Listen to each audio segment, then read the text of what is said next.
বন্ধুরা চলে এলাম পাপড়ি চাট খাওয়ার জন্য। পাপড়ি চাট দেখো, পাপড়ি চাট বানাতে বললাম, দাদা বললো 1 প্লেট 50 টাকা করে। দেখো এই দেখো পাপড়ি চাট বানাচ্ছে, আলু মাখছে, আলু টমেটো আর কী ধরনের মশলা দিচ্ছে কে জানে। এর ভেতর আবার দিলে হচ্ছে, এটা কি বলো তো, এটা হচ্ছে কি আর বলবো বলো, খাইনি তো তাই পাপড়ি চাট খাবো বলে এসছি।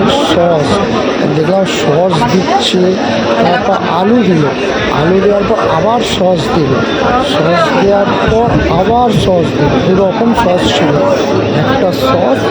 আর তারপর দাদাকে বললাম, দাদা দেখলাম আমার চানাচুর দিল, চানাচুর দেওয়ার পর এখান থেকে দই দেখলাম, দই প্যাকেট থেকে ডাইরেক্ট দই দিচ্ছে, দই দিয়ে তারপর নারকোল দিল, নারকোল দিয়ে একখানা। কেমন লাগলো বলো বন্ধুরা, এবার খেয়ে দেখতে হবে কেমন লাগে।